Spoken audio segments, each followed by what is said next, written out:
thought it might be worthwhile to talk a little bit about the classic division between idealism and realism, and then I guess to see if I can't try to position myself in neither of those camps, somewhat, I guess, in a phenomenological or existential tradition, or media ecological tradition, an experimentalism that I guess aligns with Dewey's work, or even pre-idealism realism if you go back to the Stoics. I think there is, um, I guess, ample resources for combating both traditional idealism and traditional realism within all four of those that I just mentioned. So I think the way to get at it is, I think first to talk a little bit about idealism and realism. Classical realism is basically something like mind independent objective reality that's there, to which people show up and eyes are like little windows onto things, and we try to talk about a reality that is what it is independent of us. We happen to be just kind of observers who aren't essential to the scene. The classic realist position is that the tree that falls in the forest when there's no one there does make a sound. Problems of relations, problems of human kinds of reality, those are somewhat bracketed, and we think of nature untrammeled by human experience. This, I guess that's sort of, roughly the realist position. That I guess that the reality, let's try it this way. I guess part of it in the realist position is that reality is what it is, independent of volition, intention, and human concerns. And so I think there's, there's a whole range maybe of what's meant there. When you get to idealism, idealism traditionally is that there is no comprehensible reality independent of consciousness or independent of mind, that everything is within consciousness, and even human consciousness perhaps was in the consciousness of God, that God's mind is the ultimate source of all that is real, and there's some sort of transcendent mind of which human consciousness, including mathematical realities and some of the complex eidetical realities that humans experience that can't be found in the empirical world, I guess they trace their origins back to something like a trans-human, trans-empirical soul substance, mind substance, some sort of consciousness. Again, classical or traditional idealism. If you think of the, traditional empiricism on one sense is largely the realist tradition, where rationalism largely is a kind of idealism. And again, not to overcut those as a line that way. I guess the realism idealism is perhaps a little more old.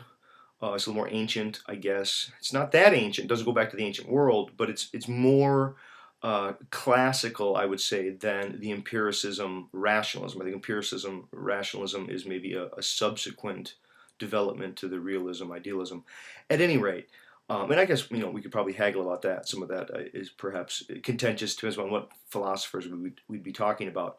I think the way I would try to position myself in terms of those is that both of those have great insights. I don't think we want to deny some of the points of each of them while avoiding the dogma. Okay, we can get at this issue that yes, there is a materiality. We're made of material, and it doesn't make sense to try to talk about a non-material reality if by that we mean something super fantastical or I don't know, I guess products of whimsy that aren't grounded in material causality. I think we can grant that.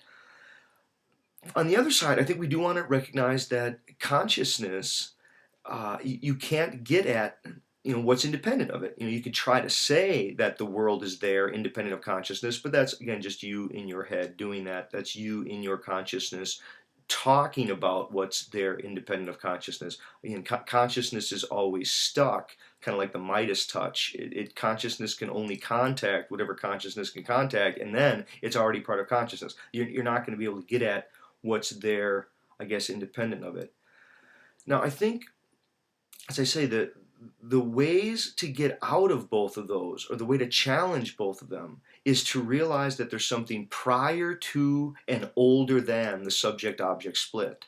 See, if you start with the person's over here, or the mind or the consciousness is over here, and then the world is over there, you're already caught with the problem, and then you end up entrenched in either one of those views. You end up going, well, it's all in your head, or you say, no, it's all really just in the world, it's all just objectively there, and we're discovering it, And if instead you say, it's a little bit like Marx, but you need a kind of dialectical materialism rather than a realism or idealism. So you come out of material conditions, and the way you come at it is to show that nature itself evolved a way of relating back to itself through various forms of mediacy. And McLuhan has a great line where he says, humans are extensions of nature that remake the nature that make the humans. That somehow, we are nature, but we've separated off from nature to such a degree that now we can imagine that we're one thing and nature is something else. And you hear it all the time. Now, I think one of the ways to get at it is to talk about causality, and maybe this will be a real firm footing that we could try to get at for some of this haggle. Now, if I say that in Aristotle there were four kinds of cause, there are efficient cause, material cause, formal cause, and final cause. And simplest case would be something like someone doing a painting, or if I do a painting, the material cause is the actual materials that I do the painting out of. I have the mesh there, I have the different brushes, I have the paints or the oils or whatever. That's the material cause. The efficient cause are the particular brush strokes, the actual, was it with a roller, was it with a spray on, did I paint it, in what order did I paint it, all of this kind of stuff. The formal cause is a little trickier. The formal cause would be, what is that which is being represented in the painting and which has to be recognizable to those who would look at it in order to see it as a painting of whatever it's a painting of. So, if we just as an example, if someone were going to do a painting, of this mug, they would have to have it be at least within a semblance of the form of the mug in order for someone to see it as a painting of the mug. And so audience expectation and audience mind starts to enter into the composition of the form of the painting. Now, the final cause is probably the more mysterious, which is the for the sake of which. That is, what is the end toward which the painting is moving, and the end would be for the sake of aesthetic pleasure or for the sake of enjoyment or something like this. You could do the same thing with a fork. So if I have, here I have a spoon here, but if I have a spoon or if you have a fork, the fork or the spoon, right, it has to be made out of a certain material. It has to be made out of metal or plastic or bone or stone or wood or whatever it is. It has to be, that's the material cause. It has to be made out of a certain efficient cause by the actual process through which it was constructed. A person carves it, whittles it, injection molds it, whatever it is.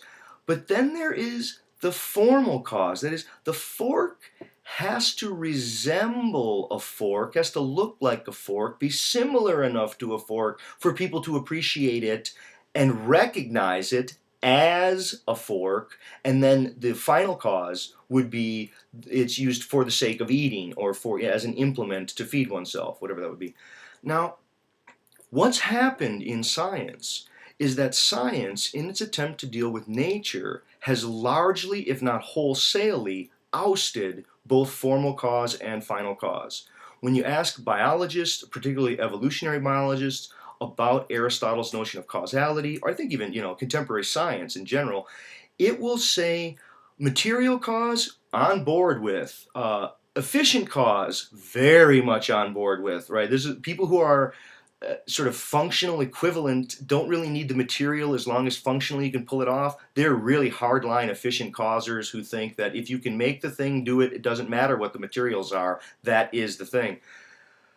But formal cause and final cause have been thrown out, literally, that people will tell you nature doesn't have any formal causes. They will say nature doesn't have any final causes. They will say nature has no purposes. And this is partly the way that Darwinian science got off the ground. I mean, it was really important in the debate between Darwin and Lamarck on to get rid of something like teleology. I mean, they needed to have a notion of what evolutionary pressure that came through mutation and then what had survival value. But it wasn't like it was toward an end that evolution was progressing, or people tried to get out of the notion that there is a grand purpose in nature toward which nature is moving or groping. It's not, and this is part of the critique that people have of phylogenetic scales. This is part of the critique that people have of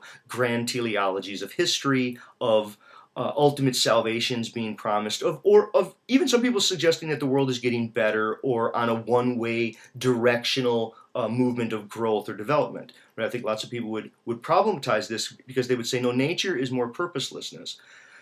The problem becomes, what are we to do with the human? Because we're not nature. We are. And so nature does have formal cause. It does have final cause. We're just that part of nature which is open to it. See, now if you say, like, take art, is art part of nature? Now, if people want to say that art, or even better, if people want to say that nature doesn't have any art, well, then they're pretending that humans don't exist and that we're not natural. No, we are that part of nature which opens to art, and to open to art is to have some sense of formal cause and some sense of final cause. And here's what's so interesting about the final cause of art, is that one of the ways we define art is that we say art is that which serves no purpose. Decoration on the spoon, the parts of the spoon that aren't useful, those are the aesthetic parts of the spoon. We call those, the parts that are basically useless. If I'm going to say that part of the purpose of nature is to create a place in itself whereby purposelessness can come home to roost by way of art, that's fascinating. Right? And it doesn't mean that nature itself, personified or anthropomorphized, has final causes. But if we try to deny final cause or formal cause throughout all of nature, we're somehow caught with this rift that idealism and realism began with somehow the human is over here and then the world is over there.